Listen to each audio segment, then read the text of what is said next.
예, 이 사무엘 이제 상 11장의 말씀은 우리 어제 10장 27절에 이런 말씀으로 끝나거든요. 어떤 불량배는 이르되 이 사람이 어떻게 우리를 구원하겠느냐 하고 멸시하며 예물을 바치지 아니하였으나 그는 잠잠하였더라. 이제 사울이 왕으로 이렇게 뽑혔어요. 제비 뽑기를 해가지고 이제 사울이 뽑혔는데 사울이 안 보이는 거예요. 근데 미리 사무엘 선지자가 사울에게 기름을 붓고 사울도 자신이 왕으로 이렇게 기름 부어지고 왕이라는 사실을 아는데 백성들 앞에서 이렇게 왕으로 막상 뽑히니까 너무 무섭고 두렵고 떨려서 진보다리 사이에 숨어 있었던 거를 사람들이 끌어냈다고 그랬어요. 막 이렇게 등 떠밀려 가지고 이제 왕의 자리에 올라간 건데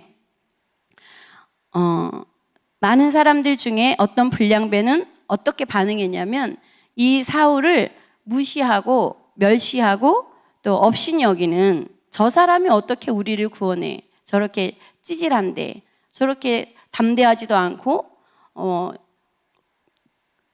키는 커서 한 사람 머리보다 하나가 더 크다고 했는데 외모는 출중한데 그 사람의 어떤 심령이 담대함이 없는 것을 보고 많이 실망을 한 거죠. 이제 그러다 보니까 하나님께서 이제 일을 행하시는 거예요. 오늘 어떤 일을 행하셨냐면 그 당시에 암몬이라고 하는 나라가 그래도 이 이스라엘보다는 굉장히 힘이 셌어요. 그래서 이 강대국이었는데 이 암몬이 이제 쳐들어왔어요. 어디로 쳐들어왔냐면 길르앗 야베스라는 곳으로 쳐들어왔거든요. 그래서 길르앗 야베스에 쳐들어왔는데 이제 그 성을 다 포위를 하고 협박을 하죠. 너희들의 오른 눈을 다 빼겠다. 이렇게 협박을 하니까 이 야베스 장로들이 7일 동안에 말미를 달라. 그러면서 이제 이스라엘 12지파에게 우리를 도와달라고 할 때 이제 우리가 도움을 받을 수 있도록. 근데 이 암몬의 이 나하스는 이스라엘 자체를 무시했어요. 너희들이 무슨 힘이 있어? 12지파가 다 힘을 합쳐도 우리를 못 이겨 라고 이렇게 자신만만했던 거죠. 그렇게 해. 너희들 하고 싶은 대로 해. 내가 말미를 줄게 이랬거든요. 그랬더니 이 야베스에 사는 이제 그 사람들이 전령을 누구한테 보내냐면 사울에게 보내요. 근데 이 사울이 살던 곳이 기브아거든요. 기브아에서 이제 사는데 이 사울이 백성들이 막 우는 소리를 듣고 밭에서 일하다가 이제 소를 몰고 오다가 이 우는 소리를 듣고 왜 우느냐 그랬더니 이 야베스에서 온 전령이 이렇게 말하잖아요. 이제 이런 전쟁의 소식을 전하잖아요. 그랬더니 이 사울이 이제 자기가 몰던 그 소 2마리를 각을 떠가지고 이스라엘 전 지역에 보내면서 나와 사무엘을 따르지 아니하면 당신들의 소들도 이와 같이 다 이렇게 행할 것이다. 이렇게 하나님의 6절에 보시면 하나님의 영이 크게 감동되어서 그에게 크게 분노가 일어난 거예요. 하나님의 영에 감동되어서 의분이 일어난 거예요. 그래서 그 하나님의 그 영에 사로잡혀서 이렇게 그동안에는 없었던 소심했던 이 사울이 이렇게 막 강하고 불같은 그런 이제 성격으로 이제 확 바뀌는 거죠. 리더자로 이렇게 딱 이렇게 세움을 받는 이제 그런 장면이거든요. 그러면서 다 이제 군대를 소집하는 명령을 내리니까 이 이스라엘과 유다의 사람들이 다 모이는데 30만 명이 모이고 유다 사람은 3만 명이 모였다고 그랬어요. 일제히 한 사람 같이 이렇게 이렇게 일사불란하게 모인 거죠. 그러면서 이제 야베스 전령들에게는 너희는 빨리 가서 길르앗 사람들에게 내일 이렇게 해가 더울 때, 그러니까 한 낮에 너희들이 구원을 받을 거다. 그러니까 돌아가서 그 소식을 전해라. 그러니까 이 야베스 사람들이 그 소식을 듣고 또 이 사람들은 또 지혜롭게 이렇게 말해요. 암몬 사람 나하스에게 뭐라고 말하냐면 10절에 보시면 야베스 사람들이 이게 암몬 사람들에게 이렇게 이르는 거야. 우리가 내일 너희에게 나아가리니 너희 생각에 좋을 대로 우리에게 다 행하라. 이 말은 무슨 말이냐면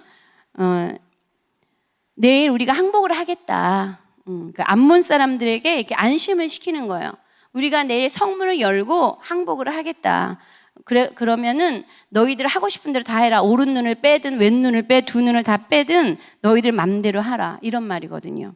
그래서 이제 이런 상태에서 이튿날 사울이 지혜롭게 이제 전략을 짜는데 이제 3대로 나누어서 이 암몬 사람들, 방심하고 있잖아요. 이 암몬 사람들이 방심하고 있는 틈을 타서 기습 공격을 해요. 새벽에 이제 적진 한가운데를 들어가서 날이 더울 때까지 싸웠는데 암몬 사람들이 다 뿔뿔이 흩어져서 둘도 함께한 자가 없었더라. 이러면서 전쟁이 끝나요. 그러면서 이 사울이 이제 왕으로서 이게 사람들이 멸시하고 무시했던 이 사울의 그 왕적인 어떤 그 권위를 세워주시는 그런 장면이 오늘의 본문입니다.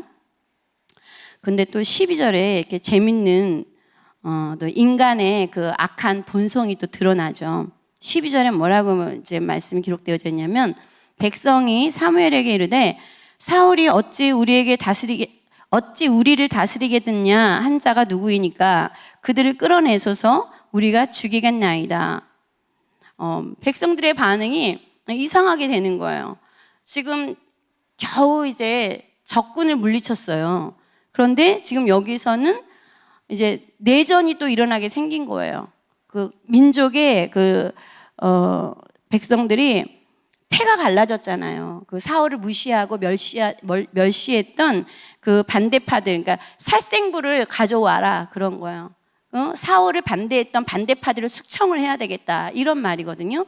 그러니까 이 사울이 이날에는 사람을 죽이지 못하리니 여호와께서 오늘 이스라엘 중에 구원을 베푸셨다. 이렇게 좋은 날 우리가 이렇게 구원을 받았는데 우리가 그렇게 또 사람을 우리 동족을 죽이면 안 되지 않겠냐라면서 이 백성들의 그 악함, 그러니까 이게 귀신이 충동질을 한 거죠. 그러니까 하나 되지 못하도록 이렇게 충동질을 하는 거잖아요. 눈에는 눈, 이에는 이, 잘잘못을 따지고 지금 새 정부가 이렇게 들어섰잖아요. 그런데 이 새 정부가 들어설 때마다 항상 보복 정치를 하잖아요. 그러니까 이 미련한 어떤 지도자는 보복 정치를 하죠. 근데 지혜로운 지도자, 특히 이제 링컨 대통령은 자기를 평생 동안 정치할 때 반대했던 사람을 그 사람을 용서하고 그 사람을 이렇게 가장 가까이에 이렇게 측근에 두는 그런 이제 지혜로운 정치자의 모습을 보여줬는데 우리나라에도 이런 정치가들이 이제 일어나야 되겠죠. 그래서 이런 사울이 이런 모습을 보면서 그래도 성령 충만하니까 성령 인도를 잘 받는 그런 모습들을 보게 되는 거죠. 그래서 이 사울이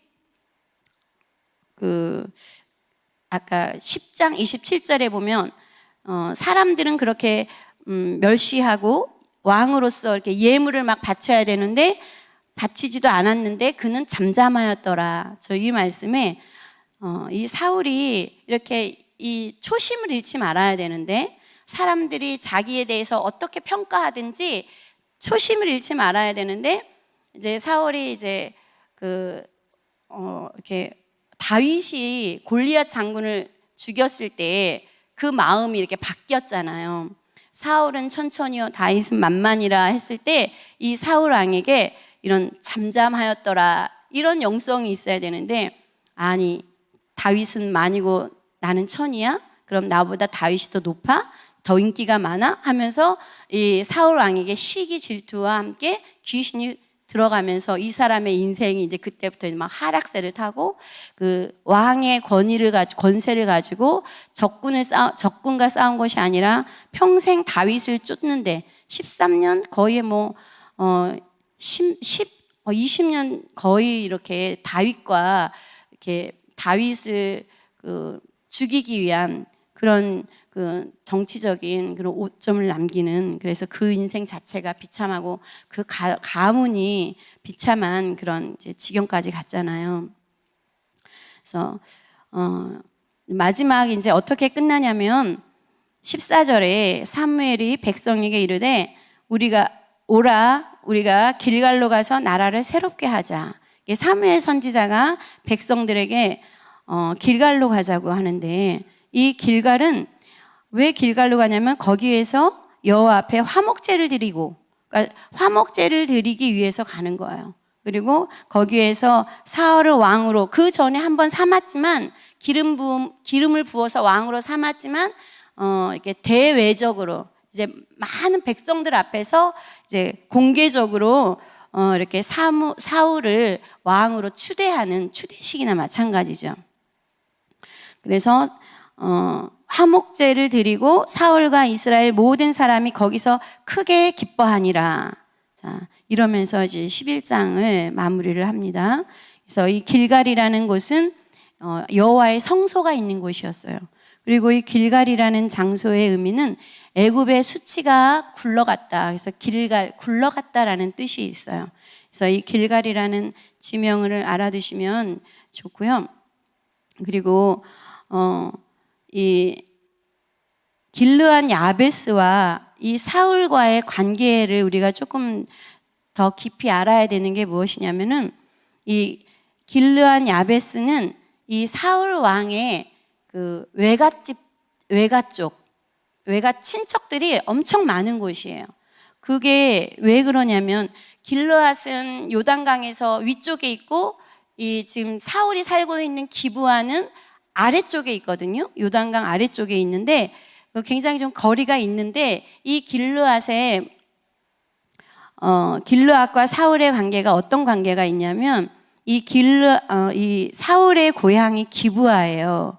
근데 이 기브아라는 동네가 참 소돔처럼 그렇게 타락한 도시였어요. 왜냐하면 이 사사기 마지막 장에 어떤 장면이 나오면, 사사기 19장에 이스라엘의 왕이 없을 때에 에브라임 산지 구석에 거류하는 어떤 사람이, 레위 사람이 유다 베들레헴에서 첩을 맞이했는데, 그 첩이 행음을 하고 그 남편을 떠나서 자기 아버지 집에 있을 때 이 레위 사람이 그 행음한 첩을 다시 이제 데리고 오는 과정에서 이렇게 오랫동안, 그러니까 자기는 3일을 작정하고 갔는데 그 첩의 장인이 하루만 더 있어다오 하면서 5일을 지체를 한 거예요.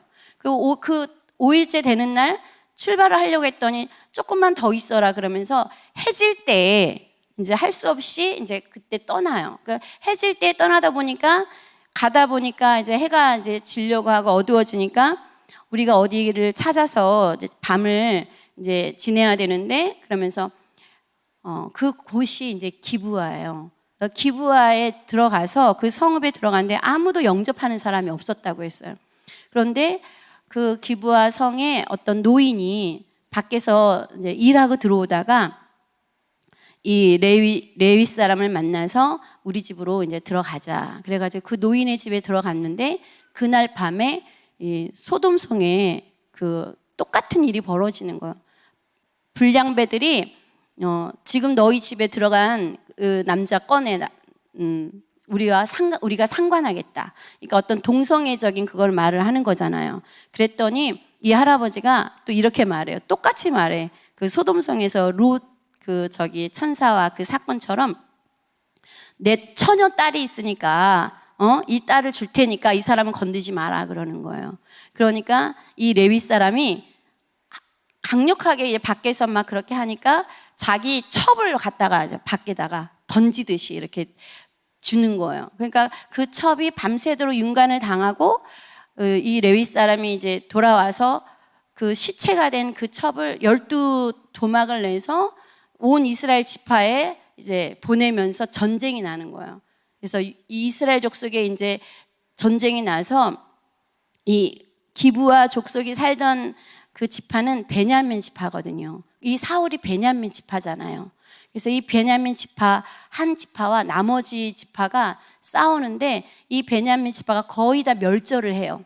그러니까 이제 그때 이 이스라엘 지파 12지파가 정신을 차리고, 우리가 무슨 짓을 했냐, 이 지파가 끊어지면 안 된다. 그러면서 이 지파의 이제 그 씨를 보존하기 위해서 이 길르앗 야베스의 처녀들을 데려다가 이 베냐민 지파와 혼인을 시켰어요. 왜냐하면 이 사람들이 이 사람들이 뭐라고 하나님 앞에 맹세했냐면 우리 딸들은 절대로 베냐민 지파하고는 시집을 안 보낼 거야. 베냐민 지파에 시집 보내면 저주를 받을 거야 라고 맹세를 했기 때문에 이 다른 이 이스라엘 12지파 이 사람들이 베냐민 지파하고 결혼을 못하는 거예요. 그 맹세한 것 때문에. 그러니까 길르앗 야베스와 또 실로의 어떤 그 처녀들을 이렇게 보쌈을 해가지고 그게 이제 사사기 마지막 장면이거든요. 그러다 보니까 이런 어떤 그 관계가 있어서 이 사울이 그 길르앗 야베스 정말 멀리 떨어져 있는 그 동네의 일이 자기의 가슴에 이게 그 울면서 그리고 또 하나님의 영이 또 이렇게 감동하니까 그 분노와 함께 이렇게 왕으로서 그 어떤 그 싸울 수 있는 그 어떤 특별한 그 감정이 나왔던 것 같다고 이렇게 저기 나와 있거든요.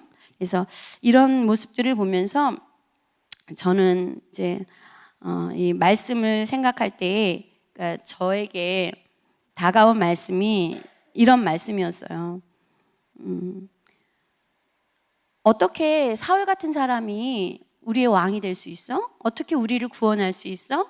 사람들의 그 어떤 반응, 그런 반응을 볼 때 저희들이 그런 생각을 많이 하잖아요. 지금 아이들을 보면 제가 과연 큰 일을 할 수 있을까? 제가 과연 하나님의 일을 할 수 있을까? 어떤 이런 것들. 그리고 또 제 자신을 볼 때도 저는 제가 이렇게 살아오면서 제 인생에 어떤 한계가 뭐였냐면 제가 이제 수학을 못했어요. 제가 수학을 못해가지고 다른 거는 나름대로 열심히 이제 하면 이제 되는데 이 수학만큼은 따라갈 수가 없는 거예요. 저희가 학교 다닐 때는 학원이 없었어요.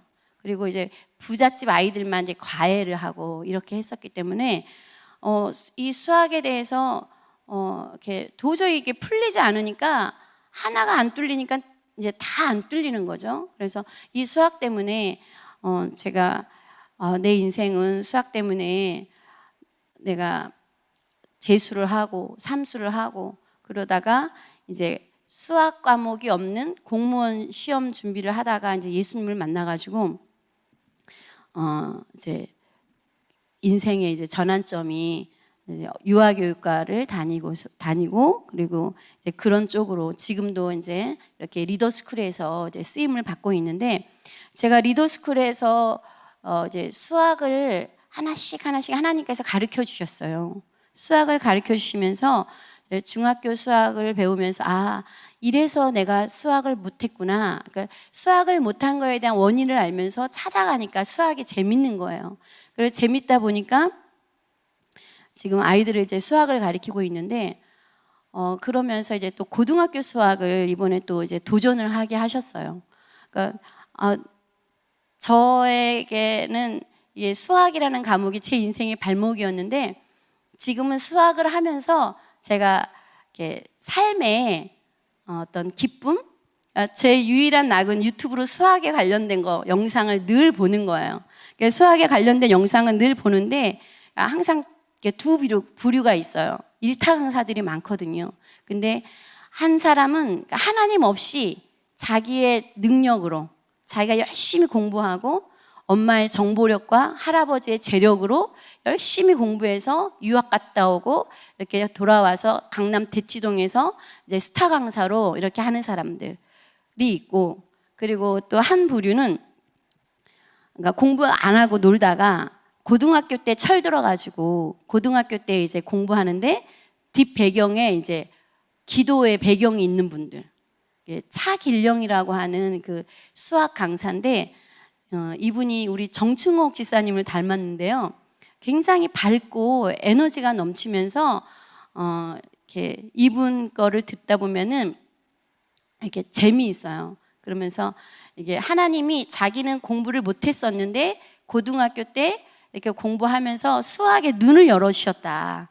그러면서 아이들을 서울대, 연고대를 엄청 많이 보낸 거예요. 이분이. 그러다 보니까 이제 막 뭐 CF도 나오고 무슨 정관장이라는 그 CF도 하고 했더라고요, 이분이. 그리고 간증도 많이 다니고 강의도 많이 나오고 텔레비도 많이 나오는 분인데, 이런 이 분들을 보면은 배우의 기도하는 할머니, 기도하는 아버지 장로님, 어머니, 이런 분들이 있었던 거예요. 그래서 본인도 이렇게 아이들을 정말 수천 명을 가리키다 보니까 이렇게 믿음 있는 아이들, 그러니까 믿음의 가정에서 자라는 아이들은 영이 맑대요.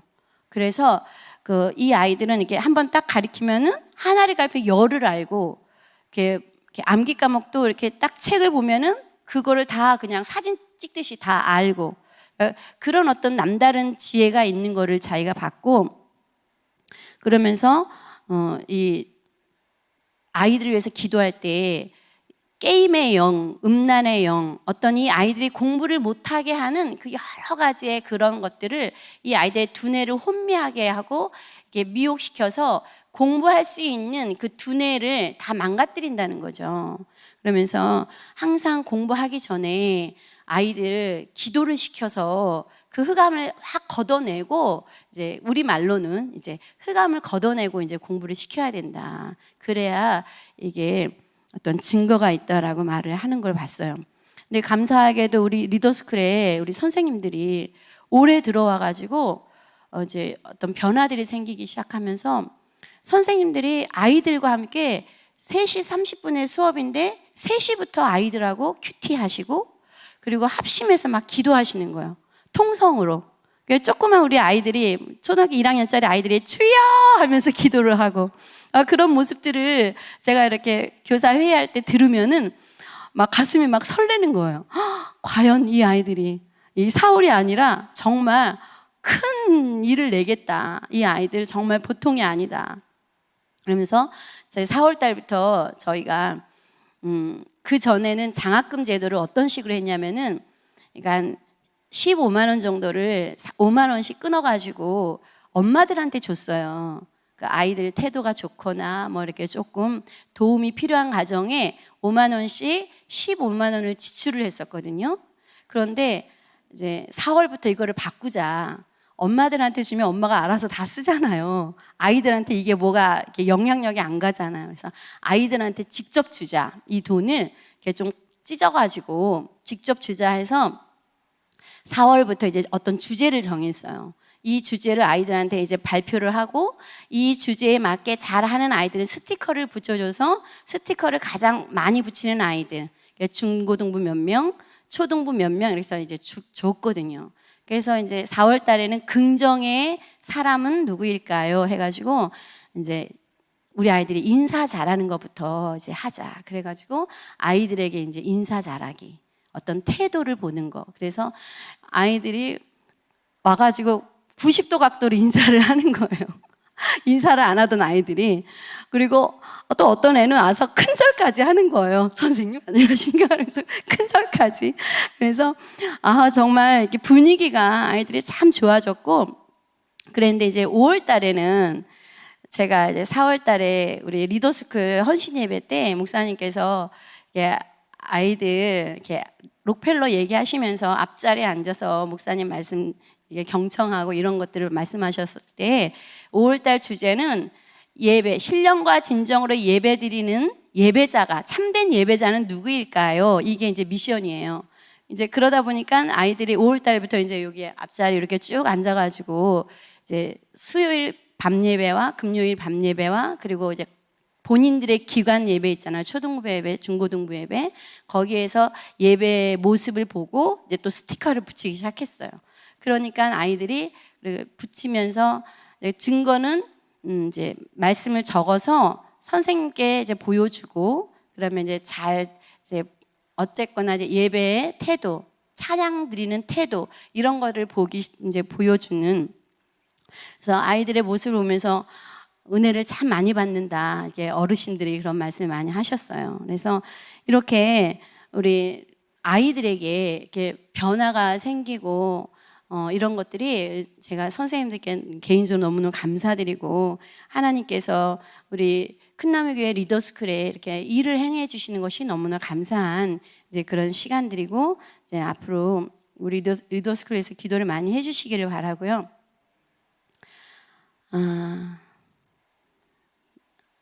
빨리 끝내도 되죠? 네, 우리 사울처럼 이게 초심을 잃지 않으시고 끝까지 하나님 여호와를 경외하고 심령이 강하고 담대해서 사람의 말에 좌우지 되지 않은 하나님의 말씀에, 우리 이 사울이라는 이름 뜻이 말을 잘 듣다라는 뜻이래네요. 근데 이름값을 못하고 비참한 어떤 자살을 한 사람이잖아요. 그래서 우리가 이렇게 사람의 말에 휘둘리면 하나님의 말씀을 경청할 수 없거든요. 그래서 사람의 말은 참고를 하되 정말 중요한 부분에서는 하나님 앞에 우리가 하나님의 음성을 듣고자 이렇게 새벽으로 밤으로 하나님께 우리 자신을 이렇게 가까이 내어드리는, 그래서 사울처럼 실패하지 않는 저와 여러분이 되기를 원하고 마치도록 하겠습니다. 기도하겠습니다. 하나님 아버지 감사합니다. 하나님 앞에 저희들 이렇게 말씀을 통하여 우리 각자의 개인의 영적 문제를 또 바라보게 하시고, 또 우리가 연약하여서 할 수 없기 때문에 날마다 주님을 의지하며 나아가는 저희들, 겸손한 저희들 되게 하여 주시옵소서. 하나님의 말씀을 듣고 또 그 말씀을 흘려보내는 것이 아니라 마음에 새기고 그 말씀이 내 인생을 이끌어 가시도록, 주인 되시도록 날마다 예수가 주인 되는 삶을 살게 하여 주옵소서. 오늘도 항상 함께 하신 주님께 감사드리며 예수님의 이름으로 기도합니다. 아멘.